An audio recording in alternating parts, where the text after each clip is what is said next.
Good morning, everyone. This is BizChicks TV. This is the place where you can find tips and tools to help you do business better. We're here to help you run a profitable business that's fun to run and to take the hassle out of your hustle. And today is Tech Day. So we're here with the Tech Divas talking tech in a language that you can understand. So we hope you'll stay tuned and find out what's happening in the world of tech. I'm here with my friend and partner, Miss Francine Gregory, real estate entrepreneur and tech diva. I'm Carolina from California Cover Ups, and we're the Biz Chicks. So, welcome to the conversation. What do you have for us today, Fran? Oh, we want to give a shout out to everybody watching live and on the replay, and those of you in the clubhouse. Woo! Welcome, welcome, welcome. Ah, Fran, what do you have for us today? Well, we're going to talk a little bit of tech history here. I yeah. Woo! Ready? Mm-hmm. We are ready. March 7th, 1876. Alexander Graham Bell receives a patent, US number 174465, for an improvement in telegraphy, which will later become known as the variable resistance telephone. Okay. Is that the telephone as we know it? uh, Probably not, but 1876. March 7th, 1926, exactly 50 years to the day that Alexander Graham Bell received a patent that made the telephone possible, the first transatlantic telephone call was made from London to New York using radio communication technology because phone voltages were too low to transmit through underwater transatlantic cables. Oh, okay. The commercial service would start less than a year later on January 7th, 1927, at the cost of $75 for the first 3 minutes. Wow. That was expensive. 75 bucks? Back in the day, That's 1927. That's a lot of money. that's a whole lot of money, girl. And I was complaining about one of them companies still charging Minutes? minutes. I was like, what? How are y'all charging minutes? We do not pay for minutes, or well, we pay for them, but they're all included and it's unlimited, right? Yes. I cannot imagine paying $75 for the first 3 minutes. And we're calling all over the globe. So as technology advances, it becomes more affordable. Yes. Mm-hmm.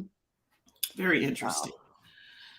Let's see, where else would I like to go? Here we go. March 8th, 1979, Philips introduced the compact disc to the world at a press conference in Eindhoven, Netherlands. Mm-hmm. Sony and Philips cooperated to standardize on a 12 centimeter diameter disc, as it would have been enough audio data capacity to hold Beethoven's 74-minute Ninth Symphony.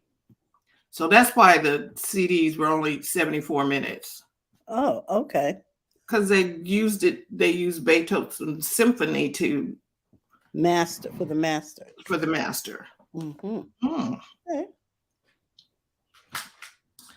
Uh,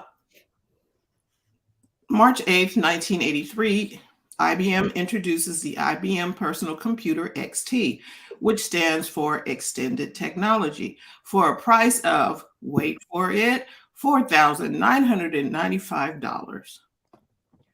It features a Intel 8088 processor, a 10 megabyte hard drive, 8 expansion slots, serial port, a 128 KB RAM, 40 KB ROM, a keyboard, and one double-sided 360 KB floppy drive. Okay. Floppy drive. There you go.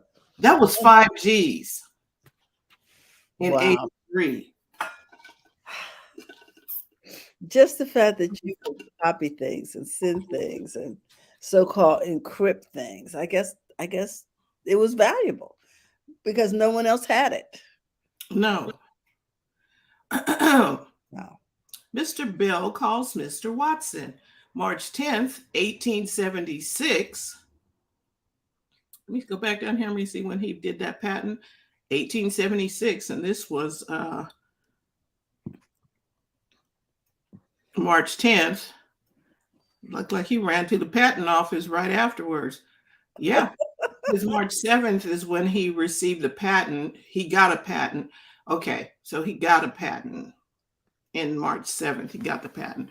But anyway, 1876, March 10th, Alexander Graham Bell makes the fateful call to his assistants, Mr. Watson, which is considered the first phone call in history. Mr. Watson, come here. I want you. Mm-hmm. So he received the patent in March, and so they started, I guess, started using the thing, trying to make the phone work. Yeah. Mm. Okay. Right away. All right. I think I'm going to stop right there. Okay. We're gonna put a hard stop right there. Because we got Mars reconnaissance orbit reaches red planet. Okay. Okay, just because I'm not going to Mars. March 10th, 2006, the Mars reconnaissance orbiter arrives at the red planet and enters its initial orbit. The MRO's primary mission was to search for the existence of water on Mars, along with several other objectives. Initially designed to carry out its mission for 2 years and supporting objectives for 4 years, the MRO is still in operation as of 2023. The MRO has returned over 445 terabits of data, helped locate safe landing sites for NASA's Mars landers, and discovered ice and possible flowing water on the red planet's surface. Mm-hmm. Now that is your week in tech history. Thank you so much. Well, I'm so glad that the telephone got to the patent office because we wouldn't even be on the air had it not made it there. And then not at $75 for 3 minutes. Hey, Dr. Tachi. Well, think about how much that what do you call it? The initial computer was $4,000 for what? 4 megabytes or something crazy. It was the computer 5Gs. Okay. It was $5,000. I was like, what? Just a little pricey. Good morning, Dr. Tachi, and good morning, TJ. Wait, it was 19. That was 19. Hey, TJ, that was 1983. Oh, for the computer. Mm-hmm. Wow. I was like, say what? Well, I tell you, we've come a long way. And remember when we were talking about the cars and how they changed colors at the car show? And they had several models where you could change the color of your car and make it plaid and whatever. Initially, it was just a couple of colors the first year. Then it went to patterns. Well, I think I've got something new to share with you. Oh, and Mark has a comment here. He says, my brother-in-law worked for IBM. So my first computer was an IBM. It was enormous. Was it It's an enormous unpaying tenant. It took up space, evidently. Oh my goodness. Okay, well, let's talk about a couple little fun things. I think the first thing I want to share, let me share my screen here. Is this item right here? I'm gonna mess with some stuff later. Let's see. Can you guys see that? Mm-hmm. Oh yeah. All right, let me go here. This is all about fashion, and let me see if I can get this started to show you what's going on in Japan. Okay, let me move this banner out of the way.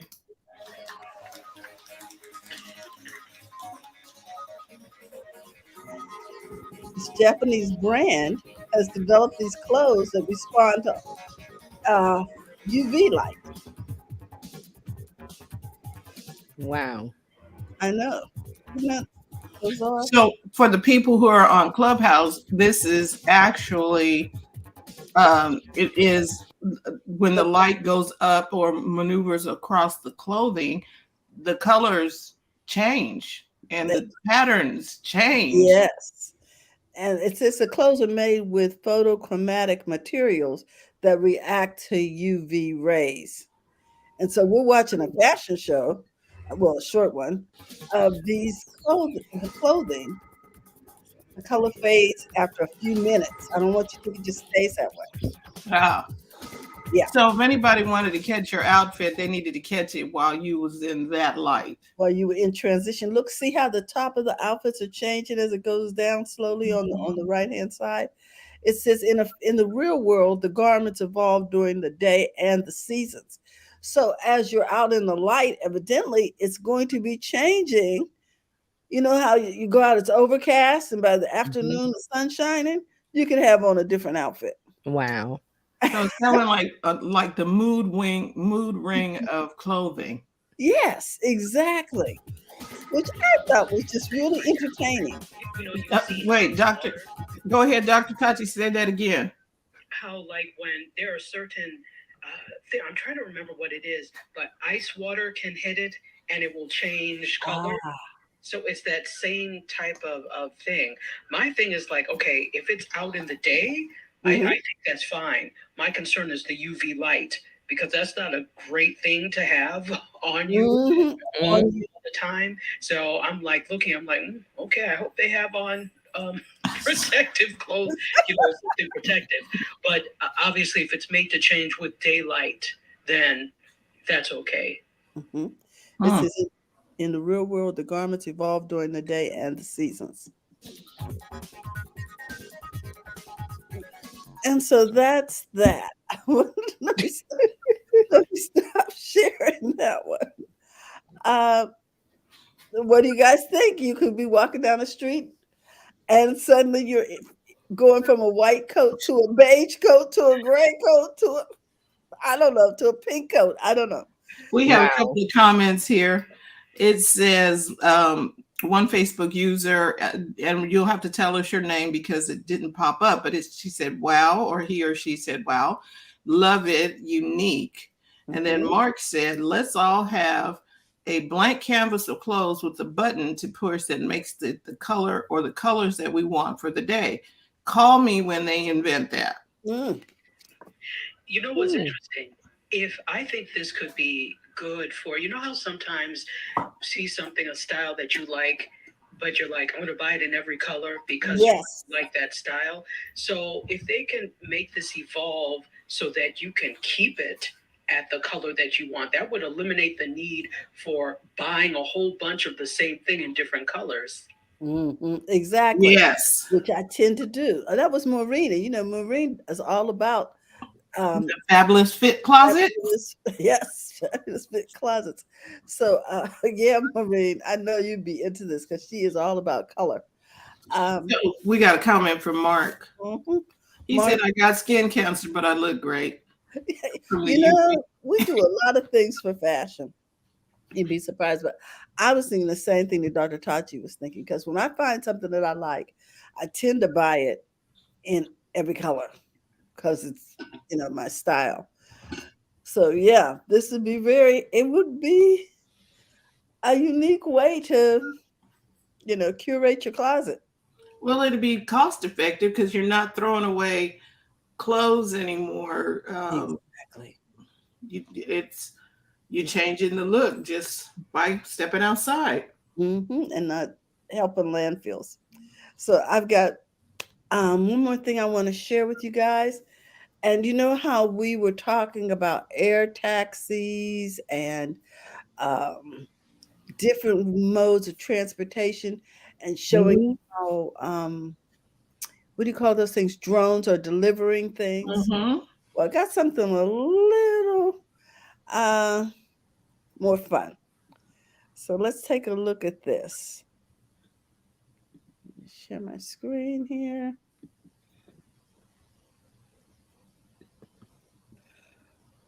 Okay. And this is all about this airspeed racer. Can you see that? Mm-hmm. Okay. Only it doesn't require a paved track. It's actually designed to race. It's a flying electric race car, and it's powered by hydrogen. And you can see them. It can go up to 225 miles an hour is its top speed. And so the flight tests are underway in Australia because they plan to have races starting in 2024. And you can see these guys racing through the sky. Let me stop sharing this. Um, what do you think of that? It's Wow. it's not I'm, only air transportation, but now I'm amazed that at first it's manned, so an individual can be in the cockpit of this thing, and it can go up to 225 miles an hour. You could really get around in that thing. okay, but they're using it to race A race, yes, instead of using it to deliver yeah. to do I some don't other stuff. know how long the hydrogen would last at 225 miles an hour. It's kind of like NASCAR with the nitrogen Mm-hmm. that they used for the engines and stuff like that. So it's if it's the hydrogen or whatever, it's not made for uh Long distance. yes, public Oh, consumption. use. It's specifically, and they decided to use it for racing. Yeah. So And it's probably because of the cost, just like we saw the cost of the when they did the first telephone oh, yeah. call was $75 for 3 minutes. Mm-hmm. Okay, Yeah. so that cost it may need to be used for racing where they can have nobody's going to be able to see the brand on the thing because it's going to be moving so fast and you know. Well, I'm sure by the time they get ready, you'll be able to see the brands because there's going to be some sponsorships more than likely. And I'm thinking we would probably see this first in countries like Dubai and places where, you know what I'm saying? Where the sand because they were going over sand and stuff. They didn't have to have a paved road, right? I believe so. But but oh, you mean in the video? Yeah, there was no. They said they did not need a paved road because Mhm. okay, think of Star Wars and those the little flyer things that they had. Mhm. What was The glass the thing he was riding that looked like a motorcycle and it was the zipping hover around.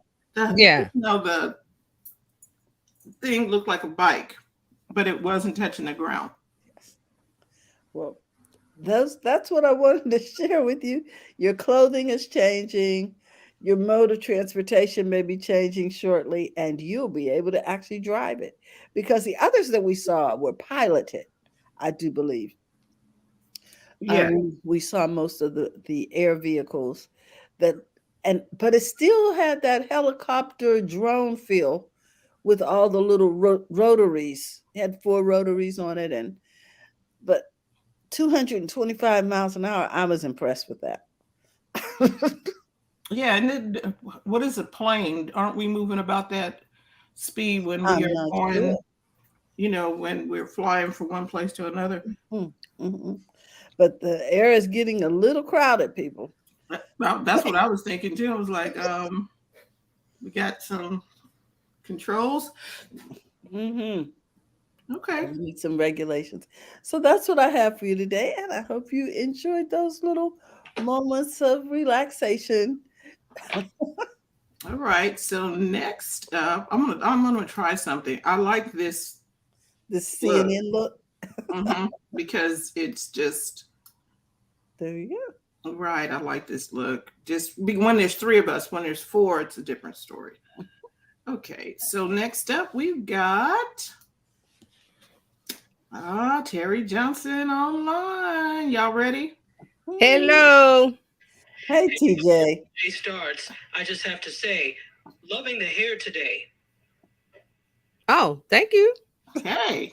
Yes, you've got the good curl pattern going. Oh, see there, I CJ? see that fluffiness, lovely. Yay. Thank you. Thank you very much. Mm-hmm. I'm like, okay, I'm looking at this. I'm looking at my notes. Like, okay, what's going on? What's All right. this? So, let me. I'm just queuing it up. All right. Where do I want to? Yeah, I'll.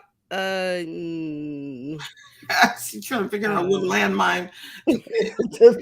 Yeah, I'm trying to, put all this stuff because we might want to talk about some. You know what? I'm just gonna go ahead and get into it. So, welcome to this week's social media update. And uh, can we call it social media? Because we're starting to talk about Chat GPT, but Mm-hmm. we'll Okay. leave it like that. It's content or media or Yeah, we'll leave it like that. Okay, so let's start off since I brought up Chat GPT. Let's start off with Microsoft. So Microsoft Bing hits 100 million active users this week. So they passed the 100 million daily active user milestone. This is this is what Microsoft wants. They want to grow their search engine share of the market. It's still not bigger than Google, but they're happy with it. So they're saying Bing has been steadily growing in years, and the new Bing chat feature is helping Microsoft grow usage with people that have never touched Bing before. So they have reached that was their goal. Because remember, we talked about, well, who was using Bing? Mm-hmm. Not I. Not Well, I. are you considered using Bing if you sign up because you wanted to see what they were doing over there? See, that's why I brought up this story, because it's more about a part of this is because they push people to use Edge, Microsoft Mm-hmm. Edge. Remember we said Internet Explorer, they got rid of that. Mm-hmm. They push you to use Microsoft Edge. Bing is inside of there. So they're counting all of this as a win because there's more awareness of Bing. They're getting more users. Still not going to beat Google, but they're happy with it. Okay. okay, because they handcuffed you to the thing and made you sit in front of the computer because you have a Microsoft. I mean, because you have You wanted to see what they PC were doing. is the PC comes with it, so they get to Right. count you, Right. even though They you push may not. it. If you're a Windows user, they push you to use it. Every time I turn on my Windows machine, it's always, do you want to switch from Chrome? Do you want to this? Like, I don't want any of that. So that's their aggressive pushing, which has worked because now that this is they're getting this use. So they also have it on the toolbar, I think, in Windows, and they got it everywhere. Okay. So Wow. so here's the perspective. Google has more than 1 billion daily active users. Uh-huh. Oh, to Microsoft be has 100, and they just reached that this week. Mm. okay. Wait, so 1 Google has 1 billion Million. daily Billion. active users. okay, and Microsoft has 100 million. 100 million. okay. As of this week, they didn't have that before. And after the people use it, let's see how many we have next week. Right. Mm-hmm. Right. We talked about, because I was like, I was like, I want to get in there and test drive it. And play I with got it. in Yeah. there and I didn't like what they did and what they're telling me to do. And they shut me down after 6 tries. And I'm like, I have not looked at it since. And yeah, and if you're looking to see the demo of that, she did it on Tuesday, where she went in there and tried to ask the I asked it questions. something, yes, and it was like it was like a countdown: 1 out of 6, 2 out of 6, 3. And when I got to 6 out of 6, it said, "This conversation is over." Oh. Use the broom. There's a broom icon. It's something about sweep the broom or tap the broom to erase this conversation and start a new one. Maybe Chat I GPT doesn't do that to you. No, maybe I don't. Maybe I wasn't finished. I wasn't finished. All right, so one more thing for Microsoft. Microsoft, and I put this. If you're following my Instagram stories, I put a lot of news in there. So because news is it's not lasting more than a couple of days. So I put it there. Microsoft is going to launch Chat GPT 4 with AI videos next week. ChatGPT 4 with AI videos. What does that mean? Mm-hmm. You're going to be able to create AI generated videos from text prompts. So they're going to go out and get images and create some video for you. Right. So it's going to be, there's no details. This came out this week. The chief technology officer at Microsoft Germany, they had an event this week, and he said it. He said, this is his quote: "We will introduce GPT-4 next week.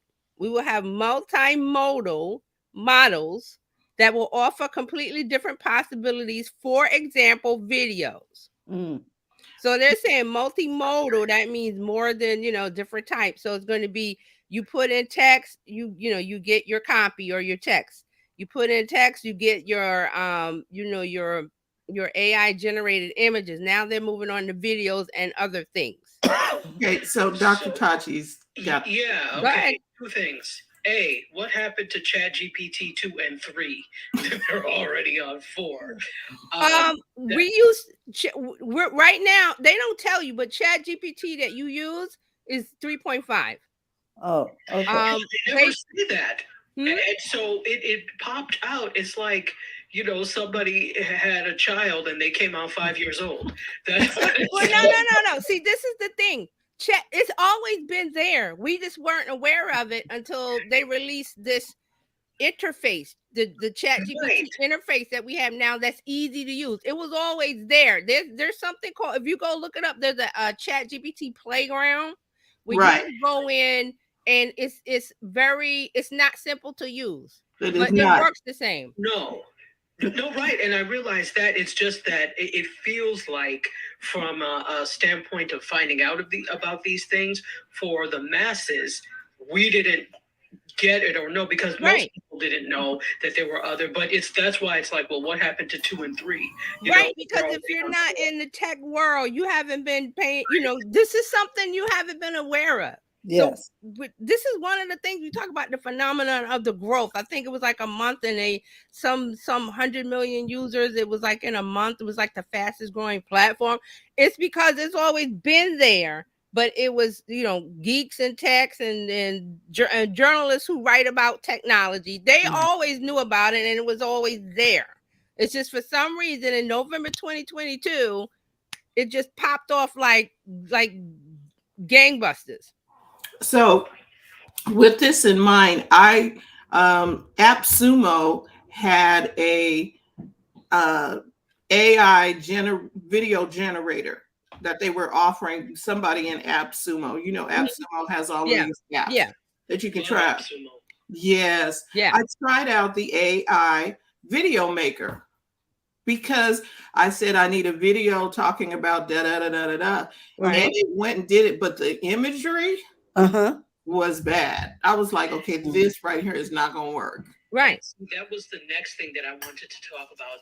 The fact that when it comes to the AI video, it's not there yet. They're trying, but it's still early in the game. And I think what usually ends up happening with technologies is they always position this as, oh, this is going to take away jobs from X sector, Y sector, and Z sector. And that will never happen. What will happen is that the people who are in those sectors that embrace the technology will be the ones that people go after, because they understand it and understand how to make it work for them. But as far as like taking a videographer's job or a filmmaker's job, doubtful. But and maybe one day it can get to the point where it can be an addition to that, but you still need people that are prompting it. So that's what I wanted to say about that with the video, because what I've seen so far, I'm like, that's useless, but carry on. Yeah, we talked about this a couple of times, that the key to ChatGPT is it's a tool that you have to be the master of. You have to know what prompts to put in to get it out. So if you're creative, this is going to be, it's not going, the way it is now is not going to be, oh, it's wonderful. It's going to be, if you use Premiere Pro, they're going to put some AI tools in. You see that now with Snapchat. Right. Grammarly this week put in an AI option. Canva, we talk about that. Notion has an AI. There's a couple other things. And then getting back to the versions of the Chat GPT and how we're on 4, it's because if you've noticed in the last few years, there was Jasper AI, Copybot AI, something AI, Pepper Type. It is tons of And word, right. Word They were Hero, all using kinds of Chat stuff. GPT. That's what that was. And That's people what were that just was. they were just using the tech Right. and putting their name on it. Right. Mm-hmm. Right. It's like make the salad dressing has mayo in it. You were just buying the salad dressing, but the mayo kept updating itself. So now with ChatGPT, you're like, I'm buying the mayo. I'm not buying the salad dressing. So I know what version it is, if that makes sense to everybody. And now you can make your own salad dressing. Right. ChatGPT was the ingredient and all of those things. Those the Word Hero is one. Tons. But Right. they've been using ChatGPT for years. We just didn't know it because they didn't care. And now, for some reason, like, oh, you were making that salad dressing. Well, you can make it yourself. Here's mayo with the API. That's where we are now. So OpenAI has been building these levels, and it's going to be 4, and it's going to be 4.5, it's going to be 5.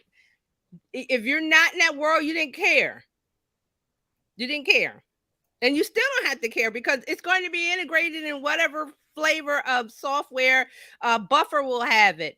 Hootsuite will have it. Agora Post will have. There's tons that are coming out now. And I read a story, something about was it Coca-Cola? Some of the brands are looking at it too, and how to integrate because the API is available. That's what happened. So it's like, what flavor do you want to use? Do you want to use a management tool, or do you want to use the exact thing? That's why I use the mayo analogy, because you can take mayo and make all kinds of sauces. Yes, Dr. You buy the sauce, right? You don't care what's in it. You don't. Oh, it's mayo. Well, I don't care. I just want the salad dressing. But if you're a chef, you go, oh, I want the mayo, or I make my own. Dr. Tati said, I care what's in it. Certainly, she does not like mayo.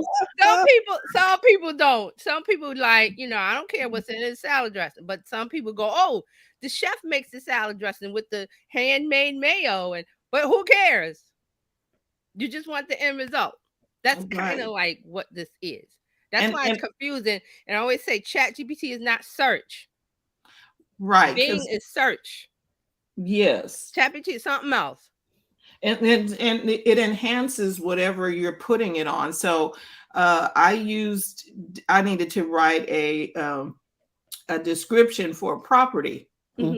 So I went in there and I said, give me a way to describe, and I wanted it to be an enticing.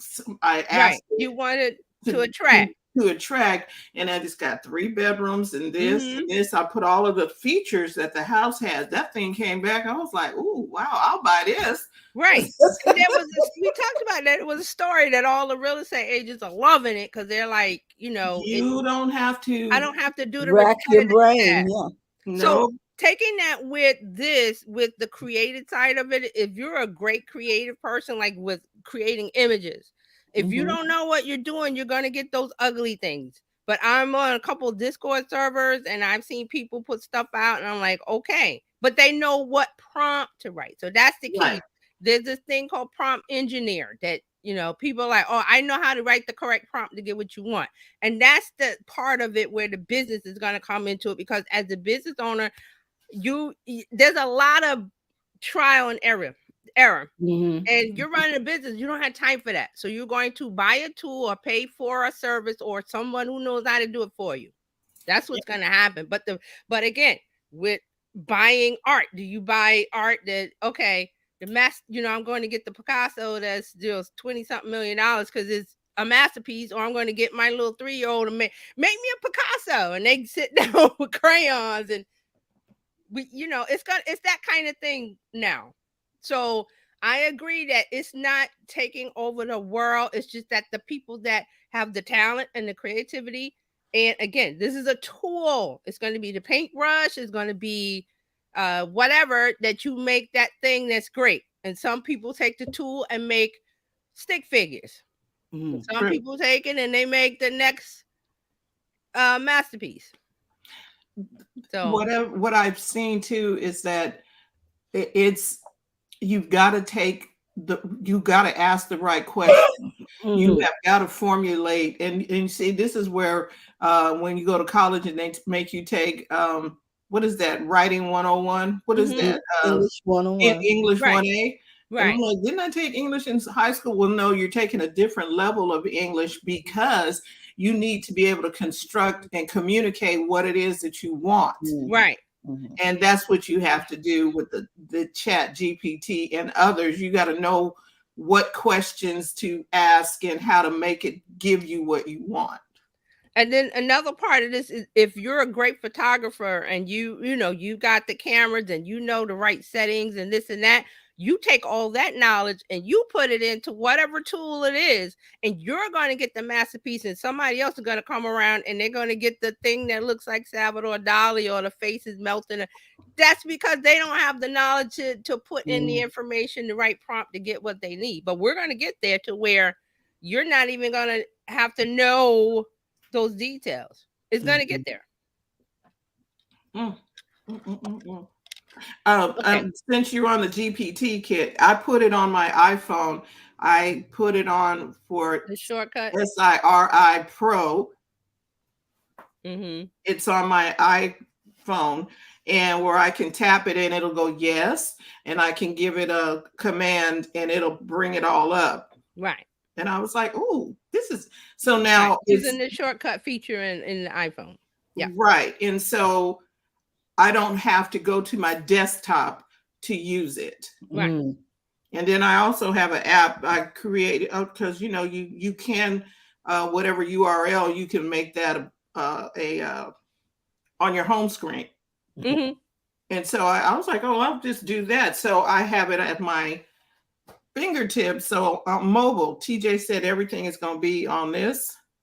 Yeah. Mhm. Mhm. So I needed it to be, if I'm out and about, I don't need to be near a desktop for me to ask it whatever I need to ask it. Right. And it's a different experience. Even if you go, oh, I got a laptop and you got the lightest one available, you still don't want to carry that. You got to lug that around. So if you got your phone already, boom, there you go. But the people that are going to win at this, and I hear a lot of, oh, it's going to get rid of jobs. It's going to get rid of jobs that are repetitive. That is okay. They do the same thing over and over. Well, the chatbot can do that. Now, I'm not saying that's a good thing, but that's just where we are. Mhm. That's where we are. That's like Amazon with the stores without the cashier. You just it's set up to your account, and you walk in and you put stuff in the thing, and and you walk out. Boom. And they still got workers there to, Yes, in for case backup. right. For backup. But this is what's happening. It's not, this is the process of happening. It's not saying you're going to get a masterpiece. You're going to get what you get.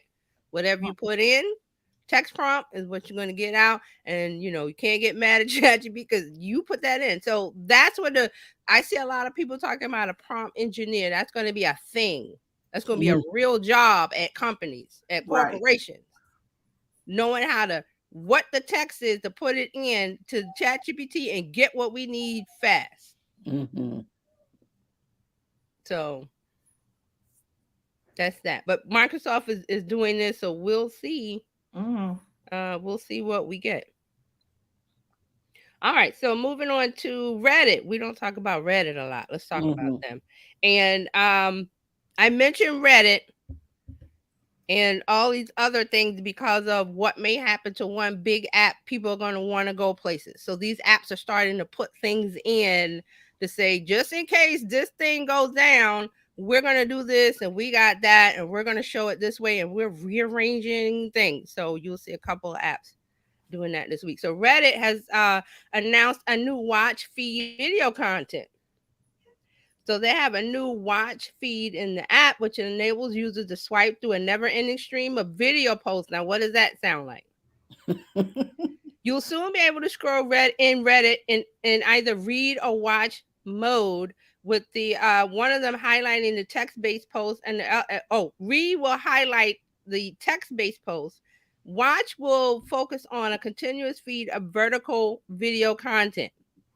This update mimics similar video feeds on Facebook, Instagram, Snapchat, Pinterest, and Twitter. So theirs works a little different, that you can you'll have a choice to view only video content, as opposed to tapping through on the video and then scrolling to see more. Excuse me. So what is that? Why is it talking about Meta? But Oh, Bonnie's it's just talking no about Meta. Bonnie. So Reddit has 57 million daily users. Mm-hmm. They're working on attracting more. So Okay. this is one of the things that they're doing. So the thing about Reddit users, they tend to be highly engaged in their topic of interest, and they have things called subreddit. So it's a little like Google Plus, if you remember that. It was all topical based. So Reddit has these subreddits where it's a community that talks about one thing. One I'm in is there's a subreddit for Chat GPT. There's one for OpenAI. There's one for Bing. So I'm in all of those, and people, discuss and talk about things. So I hear, what's going on. So that people were upset about the Bing change when Microsoft changed the Bing to the six only prompts. That was a big thing. People were upset about that. I saw that in the Reddit. So there's a lot of things going on over there that would be talked about over on Twitter. But again, what's going on with Twitter? So people are like, all right, I need to go somewhere else. Reddit is one of the places. I see some comments. Yes. Bonnie Frank's in the house. Hey, Hey, Bonnie. Bonnie. She says, hey, and she says, LOL, Reddit users are definitely very engaged. They attacked the Bing AI early on. Yes, they're very passionate over there about, and depending on what subreddit, there's a couple others that are in there. Like if you like a certain type of book genre, there's a subreddit, and they're over there discussing it.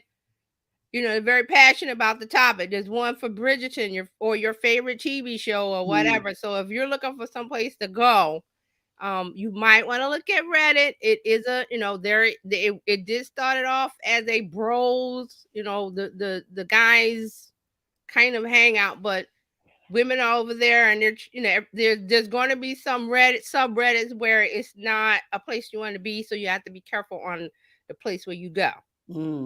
But Reddit is doing this because it like I said, with what's going on with Twitter, what's going on with some of the other apps, that people are going to want to leave and they want to go somewhere else. They're not just going to drop the app and go, okay, I'm good, let me go outside and walk in the park. Yeah. They want another app to go to. So these app makers, platforms know that.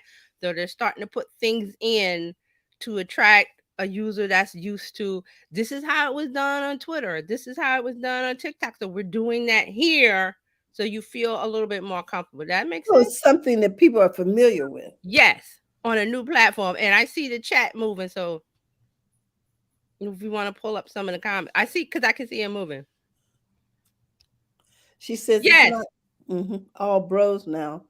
If you want the TEA, Reddit's got it. Exactly. And see, I'm glad Bonnie's been over there so she can, back me up on this. That's how it used to be, but I started going over there and going, wait a minute, there's a this for that. So here's an example. So if you've heard of Black Twitter, right? So on Twitter, there was a subsection of people it was called Black Twitter because it was around that culture, and they would talk to each other and they knew who to follow and they would have conversations.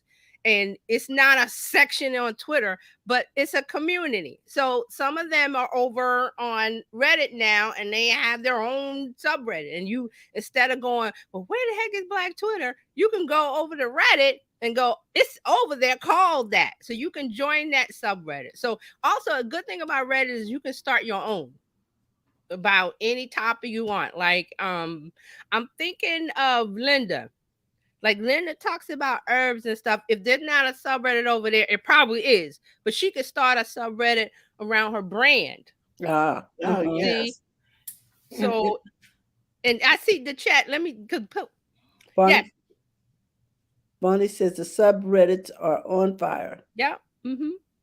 So if you want to investigate it, go in. But I'm just saying, be warned. This is social media, so you're going to see and hear some things from people that if you don't want to curate your feed, if you don't like that community, if you don't like that topic, you can ignore it. You don't have to follow it, because when you join a subreddit, when you go into Reddit, especially on the app. It's a good, it's a good experience, and you get to see the latest posts from all the subreddits you join. So it's like, you're getting into the community feel of, I like to hang around people who talk about plants, or a certain type of plant, or a certain type of book, or one book, or one author. You can join that subreddit and then you can talk.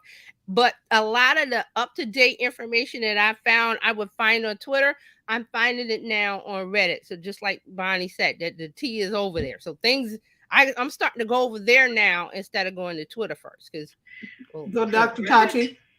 Yeah, Reddit is great. It can be a rabbit hole if you're not careful, but it is great. And they also, even though I haven't done it yet because there are too many requirements, but Reddit also has live streaming. So if you have a certain amount of, I forgot what they call it, but you need karma. You're able to live stream if you want. The thing is, that live streaming is a newer feature. I think it's about a year old now on Reddit, but people generally did not go over there, obviously, for video and live streaming. So it's an uphill battle to curate a community over there. But we'll see what happens with live streaming over on Reddit. Yeah, and you're right. The live streaming feature is new. Just like they had an audio feature. That was the next thing I was going to bring up. They had a Clubhouse clone over there that came out in April 2021. So now they're shutting it down. It was called Reddit Talk, live audio conversation feature. They're shutting it down because the company, I think it was something about a third-party audio vendor they were using, is shutting down. So they're not going to invest any more money into it, and they're probably going to push more live stream and of course the video. But you're right, Reddit is like YouTube.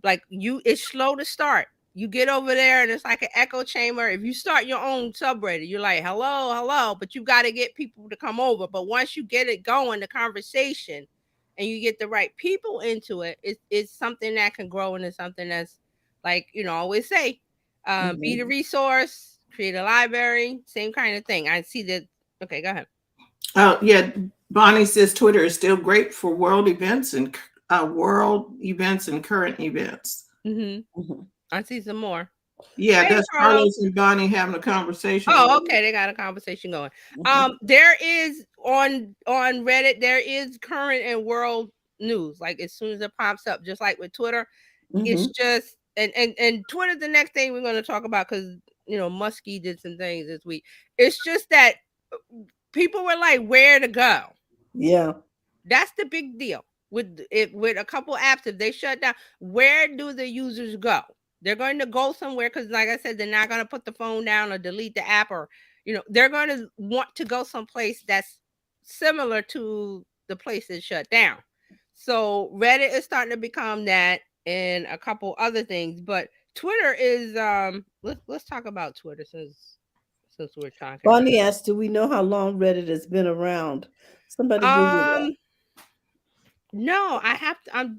All I remember is Serena's current husband he's one of the co-founders, but I'm thinking we'd have to Google it, and they would tell us. I'm doing it now. Okay. But I'm saying at least 10 years, maybe 10 or more years. Okay, they launched Reddit in June 2005. Okay. So be right around a little bit before Twitter. Right around the same. I think Twitter was 2006, right around that time. Okay, good to know. So if you want to investigate and you want to dip your toe in the water, look at Reddit. There's an app. There's also the web browser. You decide which one you like, and take a look and see. And if you don't see a community or a subreddit that is there, you start it. I think you have to do some posting and interacting with Reddit itself, and I think you have to build up something called karma. And then when you have that level, I think it's a small number, and then you can post, and then you can create subreddits. But the trick is, you gotta, I got my my new whatever, my new business, come on over. How do you get people to a new business? You gotta bring them over, advertise, hey, I'm on Instagram, but hey, come on over here to Reddit. I've got stuff going on over there that I can maybe talk about in depth or expand or however you want to say it, but you got to get people to come over if you start your own subreddit. Okay, I got a question about Reddit. How Okay. come the avatars?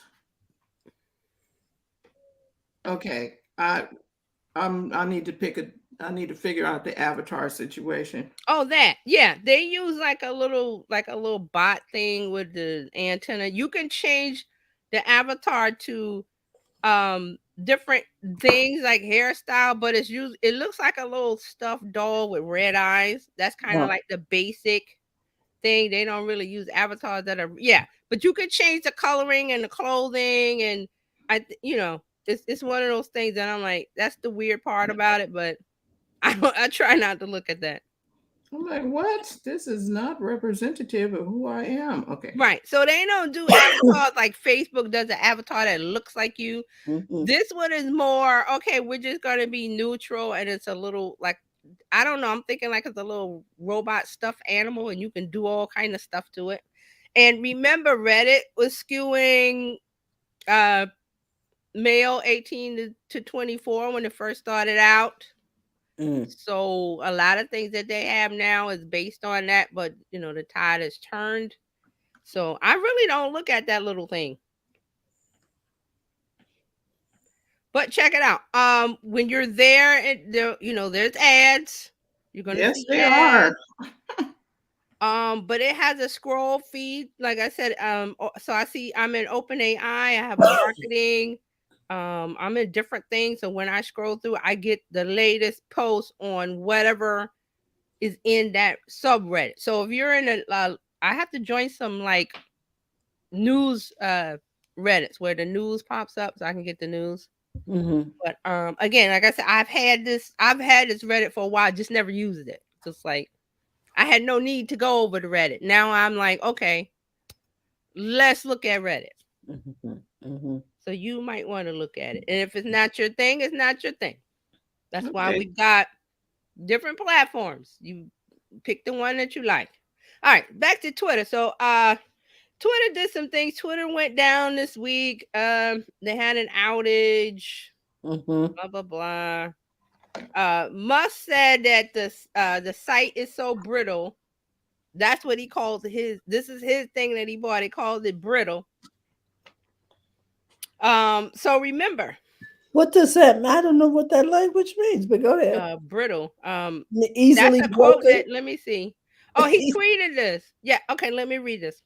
It's a tweet. He cuz I blocked him. I don't follow him. This platform is so brittle side will be fixed shortly, and that was March 6th. Oh, So okay. that was his so brittle.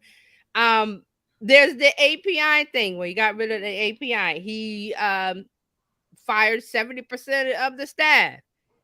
I know. The, the, It's the just list is, I gotta go and put the list together of the things it's in he's chaos. done. And that, I mean, I don't know what to say. Next. It's a car that has gas in it. And Yeah. there are no more gas stations for Twitter to stop at. So it's just gonna keep going until the tank hits E. That's my opinion. So, and people are still riding in the car, and he's still picking up new riders, and Mm. we'll see how long it goes. Number two, and Elon, and these are things that Elon Musk announced because they don't put out stories or they don't have comms, and so whatever he tweets is news. So now he's saying that he wants longer tweets up to 10K characters. Wow. That Okay. was Whoa. That's a That's a blog. There you go. Wow. so again, that was a tweet. So he says it's coming soon. Well, that will change the whole nature of Twitter. It will be available to Twitter Blue subscribers because now Twitter Blue subscribers today can tweet up to 4,000 characters. What happens is it's the 280 and then there's a more button.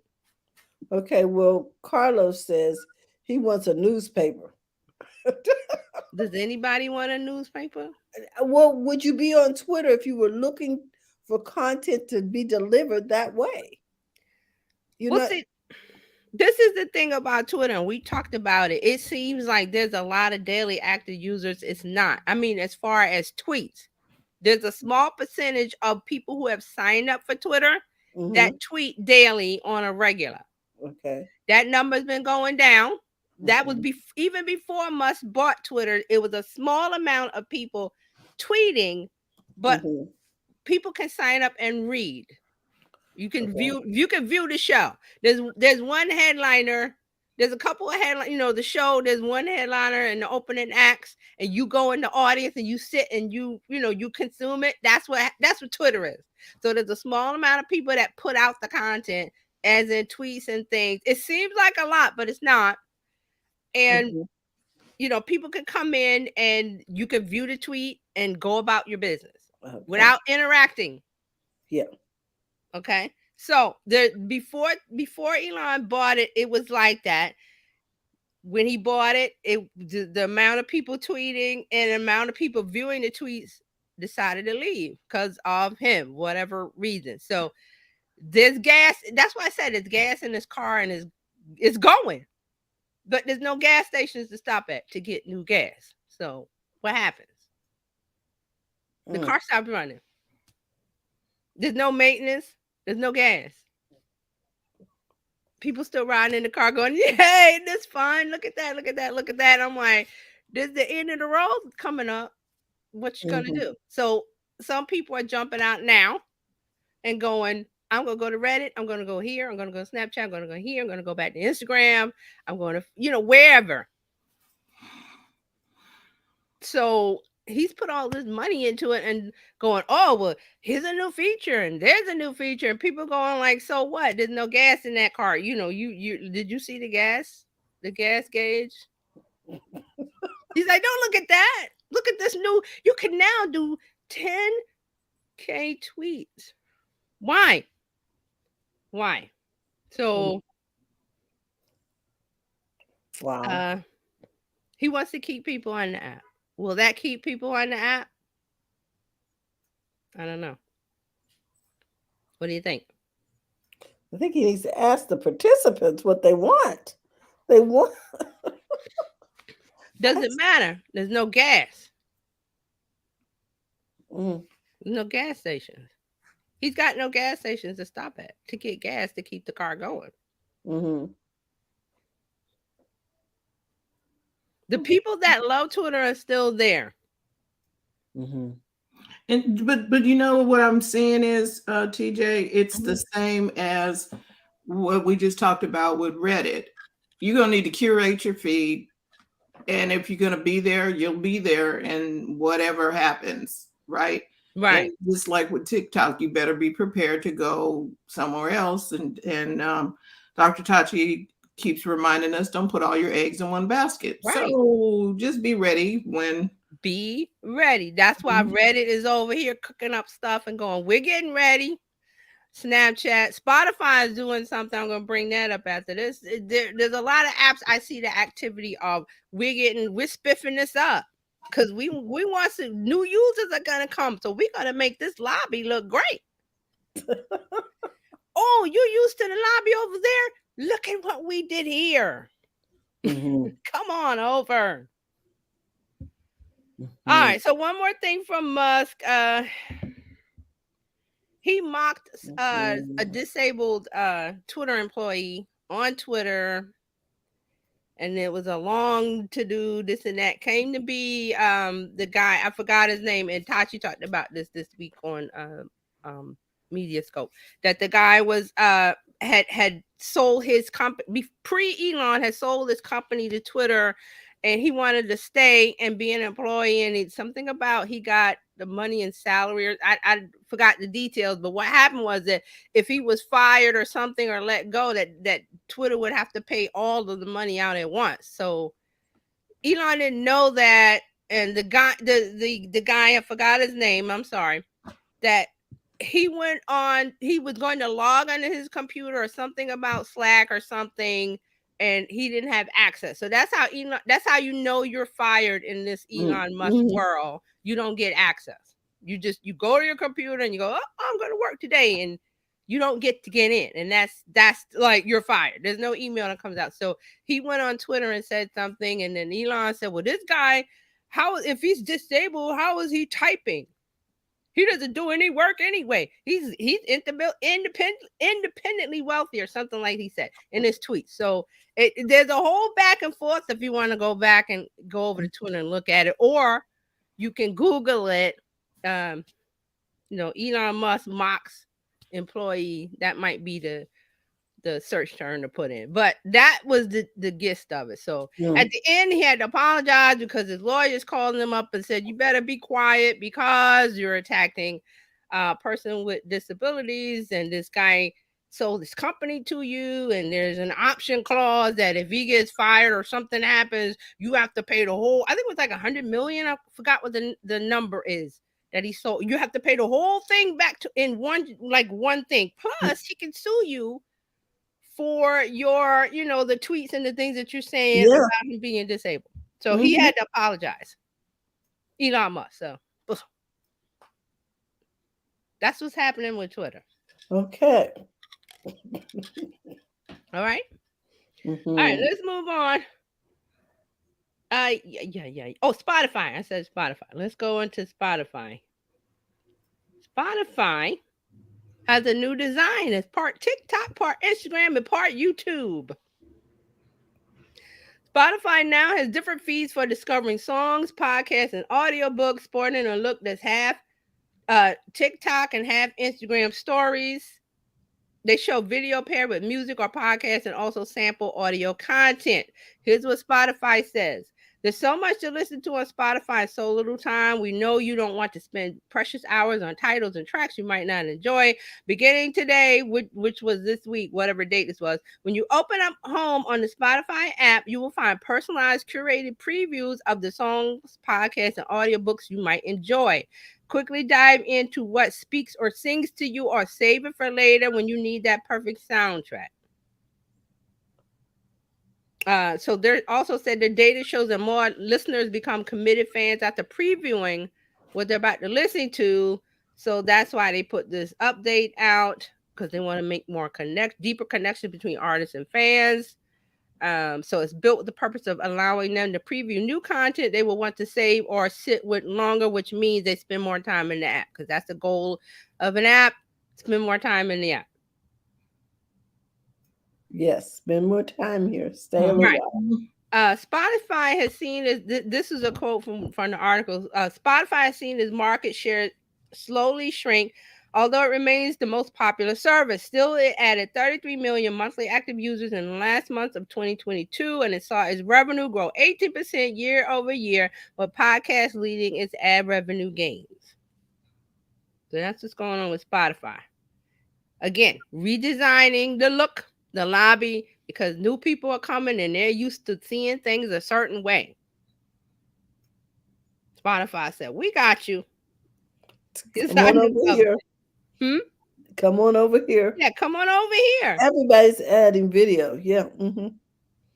Yeah, so think about like a hotel, when you go the lobby, what that entices you, right?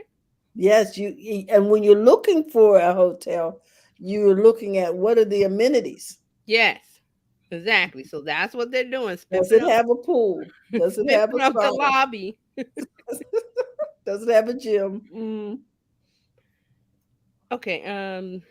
All right. Before I go to Instagram, yeah. I'm sorry, guys. Oh, Twitter. I talked about. Oh, YouTube. Yeah. Let's do a quick one on YouTube. YouTube has updated its profanity guidelines. Because it was based on creator feedback that the last update they did in November was unfair and would impact their revenue potential. So they have redefined the update from November, and they changed the rules. So here's some of the rules. Effective March 7th, we are making the following changes. Usage of moderate profanity at any time in the video is not eligible for green icons. That's monetization. Usage of stronger profanity like the F word in the first 7 seconds or repeatedly throughout the majority of the video can now receive limited ads. Mm. The November update said you couldn't get any ads if you use that word. Okay. Video content using profanity, moderate or strong, after the first 7 seconds will now be eligible for green icons. That's monetization, unless used repetitively throughout the majority of the video. They've also clarified the guidance on how profanity in music is treated. Moderate or strong profanity used in background music, backing tracks, intro, outro music can now earn full ad revenue. Again, the November update said no to that, so they've revised it. The last one, use of any profanity, moderate or stronger profanity in titles and thumbnails will still be demonetized and cannot run ads, and that was always the case that they're saying. So they're saying the new rules allow higher levels of profanity, which will greatly reduce the impact on YouTube creators who want to make money with their videos. Okay. All Carlos right. says you can't say poo. Hmm. You Oh, can't, you can't. you can't say poo. Well, you can't. This is the thing with YouTube. People don't realize you can make a video of profanity, like you just can't monetize it. You won't get paid. So people on YouTube to get monetized to get into the Hmm. partner program. Well, if you have a lot of profanity, you're not going to get in there. So that's what it is. But you can always make the video. You just won't make money Mm. from it. Hmm. Okay. Quick Instagram. Instagram and Facebook will pause their Reels Play bonus programs here in the U.S. They had a Reels Play bonus program. That was the creators could share in the Reels fund when they made a certain amount of Reels and they got a certain amount of views. Hmm. So they're saying Meta will be pausing its US Reels Play bonus, a program that paid creators a monthly sum for accumulating views on their reels. The pause will impact US based creators on both Instagram and Facebook. Any ongoing reels bonuses that a creator has signed up for will be honored for the next 30 days. So they're Meta is looking at different monetization schemes or styles because they focus on creators. That's why Instagram CEO Mosseri always says creators, because that's their thing. They're focusing on creators. So Hmm. this is one of the things that they're looking at to retool. Another thing, Meta is building a decentralized text-based social network. They're in the early stages of building a dedicated app for people to post text-based updates. Okay. They believe it's an opportunity for a space where creators and public figures can share timely updates about their interests. The app is codenamed P92 and will allow users to log in through their existing Instagram credentials. Adam Mosseri, we just talked about him. He's the lead on this.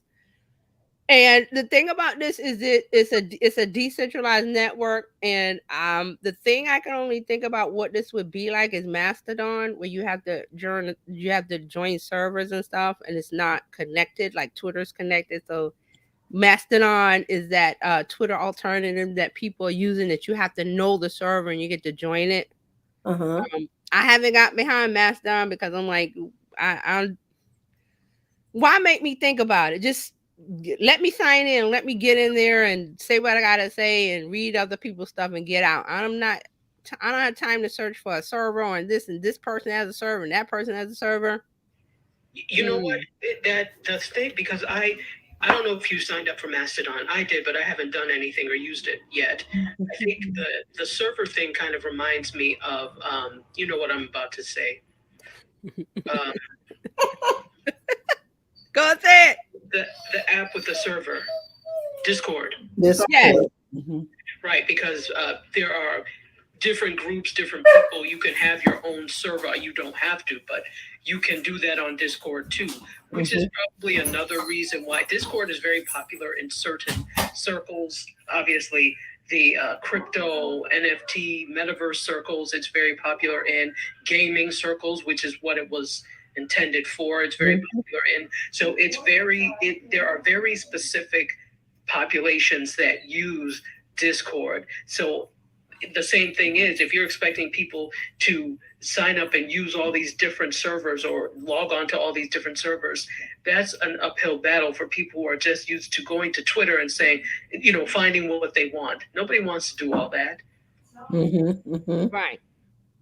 Right. So That's real. I signed up for Mastodon only because it was like, oh, Mastodon's an alternative to Twitter. I was like, oh yeah, let me take a look. And I was like, okay, where do I go? I don't know where to go. I deleted it. So I was like, nope. And people are like, oh, come use Mastodon. I'm like, I don't want to use my brain power on figuring out who has this where the server, and then you have to join and apply you. And then the thing about the server, different from Discord, all you need is an invite. With Mastodon, you have to apply to the community or something, the person that runs the server, and some kind of application process. I was like, no, thank you. I didn't even investigate it. No, thank you. I don't want to apply for your server when there's other places I can go. So those people that like Mastodon, enjoy. I'm not one. But this is what Meta is trying to do, some decentralized platform similar to that. I don't know if it's going to work like Mastodon, but I'm just saying it's not something that they're going to put into Facebook and Instagram. Okay. So, and this is a project they're working on. They could discontinue working on it. So we'll see. Some more on Facebook. Messenger is returning to the Facebook mobile app. So, well, hold on. Carlos says Mastodon rocks. Good. So now Carlos can come on and show us how to work it. Whoever wants to know. She said no. Fran said no. Because you looked at it, right, Fran? You looked at Mastodon. You have to apply for something. I don't know. And the places that you wanted to go, they had UK people, UK different, different Finland, something. There wasn't like tech, and you could go into a tech room. There were different. It was too much. Okay. It was too much brain power on it. I really don't. You're supposed to go into the room, look around, meet new people, have a conversation. Mastodon, you had to climb too many mountains to get in there.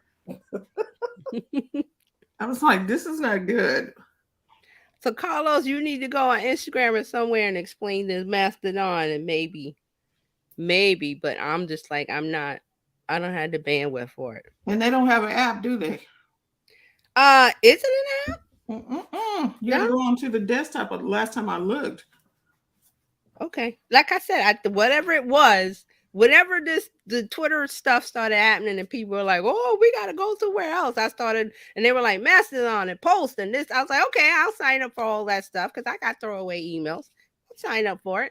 And looked at it, and I was like, Mastodon, something about you have to apply, the person that owns a server, you have to apply to them and they have to let you in and all this. I'm like, no. What? That was doing too much.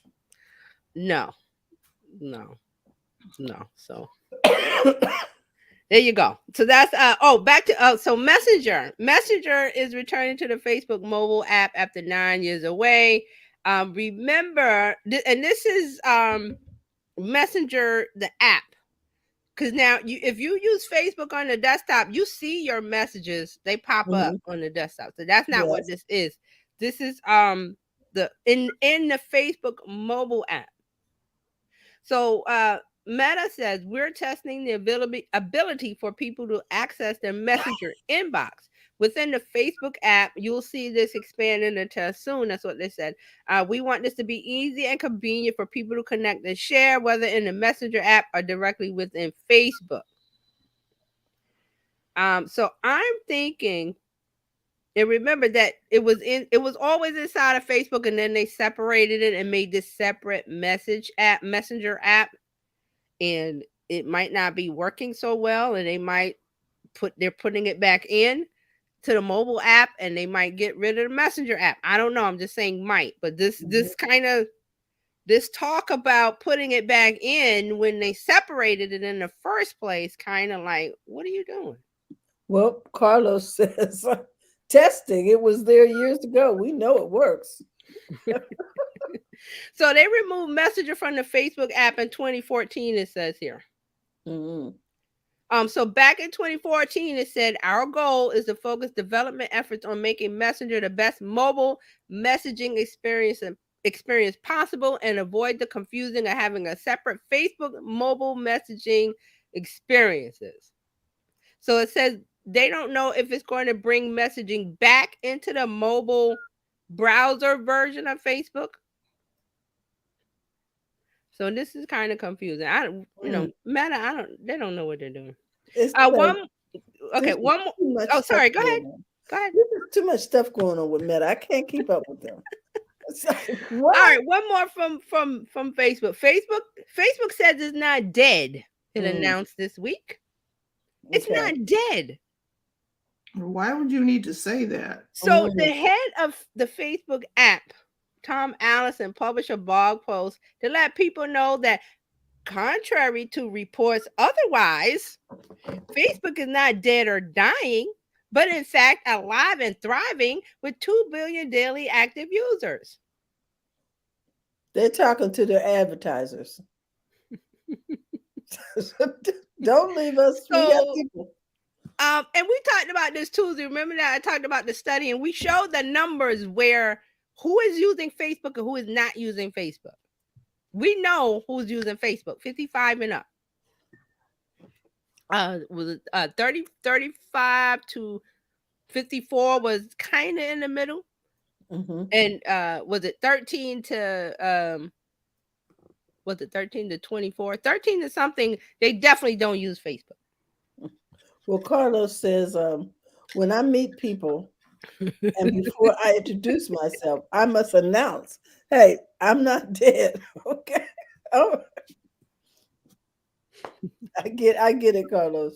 So there is a blog post if you want to read it. That's what he actually said. Facebook is not dead. We're thriving. We have 2 billion daily active users. Okay. But we talked about the age. We did the breakdown on the age on Tuesday for that. So if you want to watch Tuesday's show, we did that. So I have a question. What constitutes a daily active user?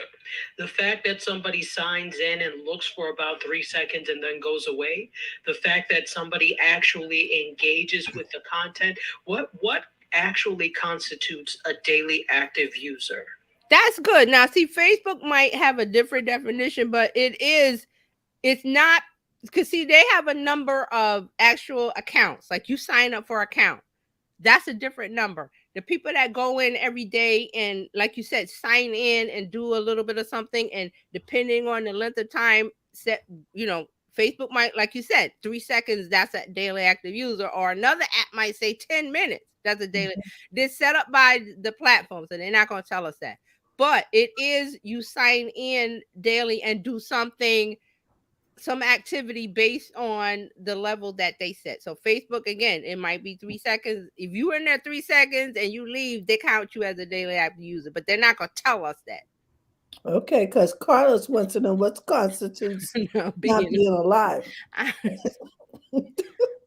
don't know. But see, this, to me, Facebook is letting us, they're like, we know we got a problem. You don't have to keep talking about us. We know we got a problem with the youth. They always know. Now they're just admitting it, and they're letting people know publicly. But we talked about this week, that if you're the certain age group that's your audience, they're on Facebook and they're thriving and they're happy and they're talking and they're posting and they're doing this and they're doing that. So, who's your people? What age are they? That'll tell you what you need to know about Facebook. All right, one more about Facebook. Meta has added new features for Facebook Reels. Again, this is to get the older crowd that don't use Reels on Instagram to use it on Facebook. So they changing the reel length. It's 90 seconds long now. They put an extra 30 seconds on.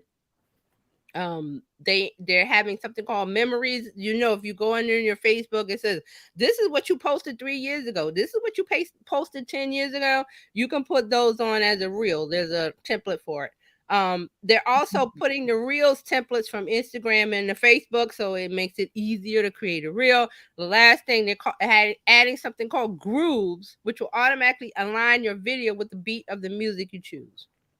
So the things that they do with the reels and Instagram, they're now pushing them over to Facebook, so that certain crowd that's there can go, oh, what's this reels? We can do the reels. So that's what Meta's been up to. All right, I think I have one more. Let me check and make sure. Oh, TikTok. Yeah, that's what we forgot. That's what I forgot. Oh, Go ahead. no, that's what I was like. Oh, that would be something we have not heard. TikTok has added a paywall feature with longer videos for creators. So they are the select users in this creator program will be able to charge fans for access to a collection of long form videos up to 20 minutes each. So this is the creators can charge their fans for access to their videos. It's called series. The feature allows creators to choose their own pricing between 99 cents to $189.99 for a collection of their premium content grouped together in a collection that includes a maximum of 80 videos that are a maximum of 20 minutes each. TikTok videos typically have a maximum length of 10 minutes. The collections can be purchased in the direct in video links or in a creator profile, so you can get it from the video, or you can go to the profile and get it. Creators will be able to keep 100% of their earnings minus platform and processing fees for a limited time. This is according to TikTok. It's not clear when they will take a cut of the revenue and what the revenue share split will be. Also, this series is not only available to a select group of creators right now, so they're planning on extending applications to more creators in the coming months. So that is what's going on with TikTok. And I forgot to put the one in about the latest talk about the ban, and well, not the ban, the latest saga of TikTok versus the US. And I thought I had it somewhere. Didn't I post it? It didn't update. Right, hold on just a sec, real quick. It's just a quick thing that was in the Washington Post, that an employee for TikTok who was let go or fired, that he discovered. Let me see if I can find it here. Oh yeah. I thought I copied it and I didn't copy it in. And I had the news story open. Nope, I closed it. That he discovered some code within the project. There's a project they're calling Project Texas, where they're trying to satisfy the government by saying the data will be in Texas with Oracle. Remember that? Mm-hmm. So they're that project, I'm trying to remember, and I'm also trying to bring it up. That project, he was working on it, or he saw something where he saw some code where it would allow ByteDance to connect TikTok to one of their other ByteDance apps. Does that make sense? And I had it here, and I it's was it in the Washington Post? Is what you said? Mm-hmm. Yeah. Oh, I got it. Hold on. So it's a former TikTok employee. Let me give you the title. A former TikTok employee is secretly fighting the company on Capitol Hill. He claims that there's data security flaws, and that he's a former risk manager at TikTok. He saw the code, and he worked for 6 months in the company trust and safety division. Said the issues could leave data from TikTok more than 100 million U.S. users exposed to China-based employees of Mm. ByteDance. And where's the detail? He specifically said he spoke on the condition of anonymity because of the fear of retaliation. He says the Project Texas does not go far enough. What they're talking about doing now, that we're going to protect the U.S. users' data in this thing with Oracle. He's saying it doesn't go enough because here it is. He shared with the Washington Post, a snippet of code he said showed TikTok could connect with systems linked to Tuitao is a popular Chinese news app run by ByteDance. That condition could allow for surreptitious interference in the flow of U.S. data. TikTok said that this employee has misconstrued his plan. He don't know what he's talking about because he would have no knowledge of the current status of Project Texas and the many significant milestones that we have done. They said his foundations are unfounded. Okay. TikTok says the code does not link back to China and is nothing more than a naming convention and technical relic. Do you believe it? I don't have TikTok, so I don't believe anything that TikTok says. I do not believe.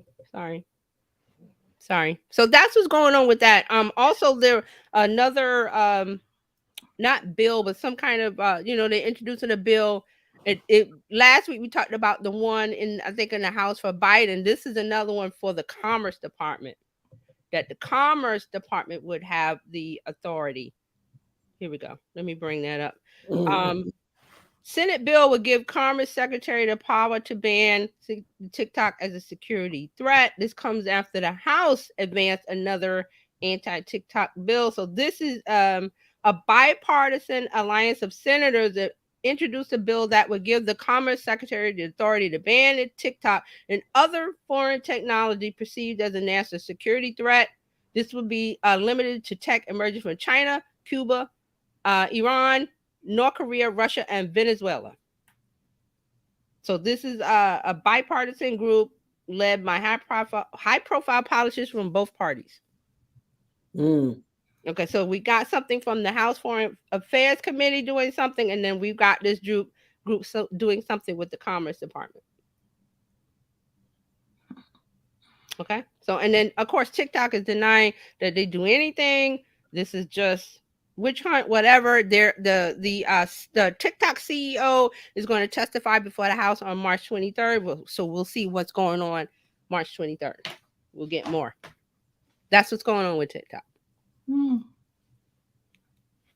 Okay. So what do you think about TikTok? Any words? I have no words. I have no TikTok. Go ahead, Dr. Tati. TikTok is in cahoots with the white balloon people. Oh. Yeah.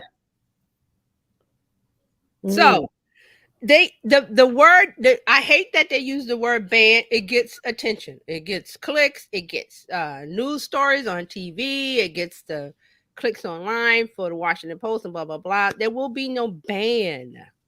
It just won't be available if they go down this road. So this is why the other apps are doing what they're doing.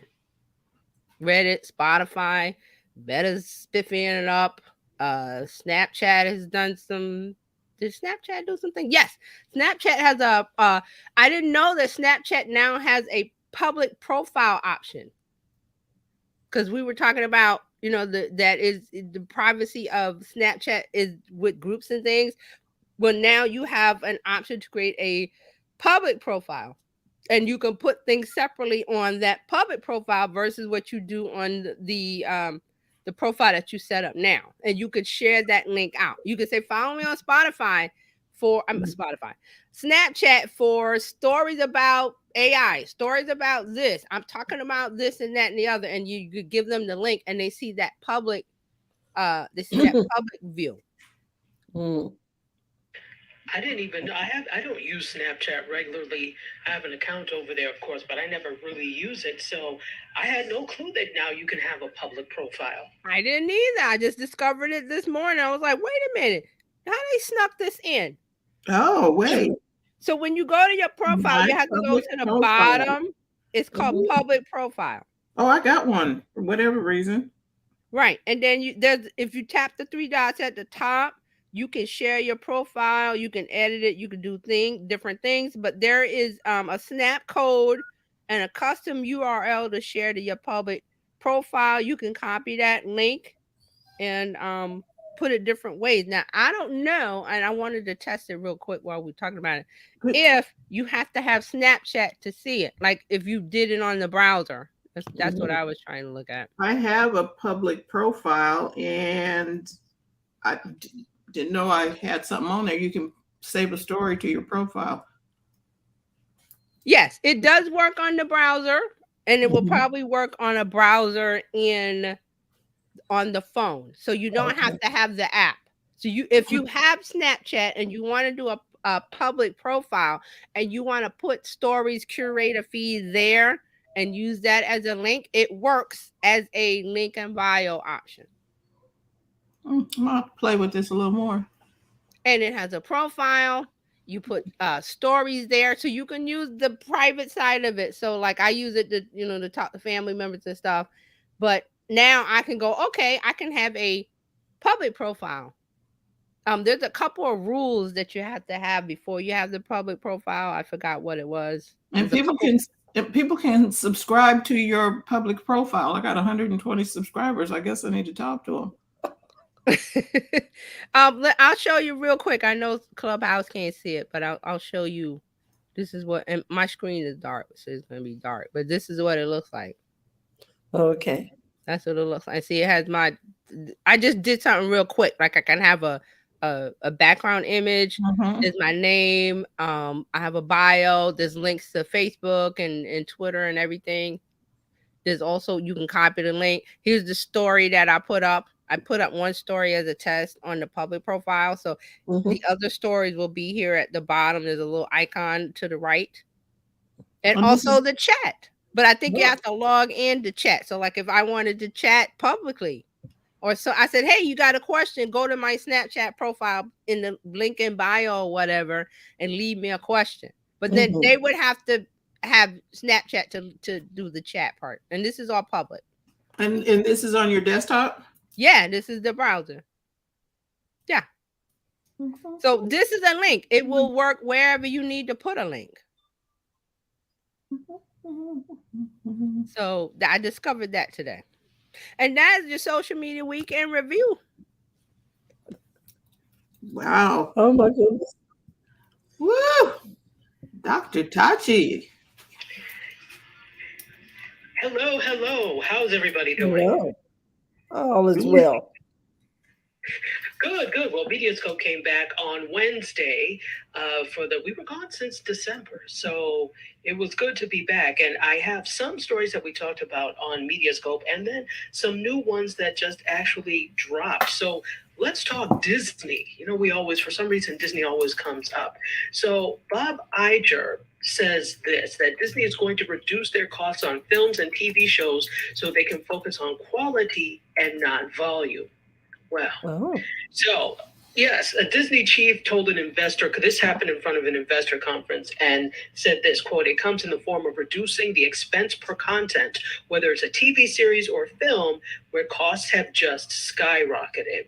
And Bob Iger said that they're closely examining all aspects of the content business across film and TV, and they're trying to plot the best path forward in this media environment. So for them, this includes a linear television business that's in decline. We already know that linear TV, in a sense, is in decline. A theatrical film business that has an uncertain future, and a streaming business that's growing but requires a path to profitability. And of course, he's talking about not just Disney Plus, but also Hulu. because Hulu is part of that whole thing as well. So this was at a Morgan Stanley conference, and he said that they're specifically going to be looking at how much they're spending on content and how many projects that it produces going forward. So again, they're looking at not so much turning out X amount of hits or X amount of content every year. And they're really focusing on the quality of that content. So Bob Iger said this: I'm really pleased that the support I'm getting from the content creators of the company is significant and real, and it comes in the form of reducing the expense per content, whether it's a TV series or a film, where costs have just skyrocketed, as I said, in a huge way, and not in a supportable way, in my opinion. They all agreed to that. So he also added that they were about understanding how much volume they'll need, reducing how much they make. And so it's good. So how much they spend on what they make and how much they make. So how much they spend versus how much they gross or net, right? Really, it's about the net. So Iger left open the potential for making content that the company could sell elsewhere. So this here's the thing. Remember, Disney did a whole thing with snatching back all their things from Netflix. That let's snatch back all of our Marvel, because they own Marvel. Let's take back Star Wars. So, but they're not opposed now to.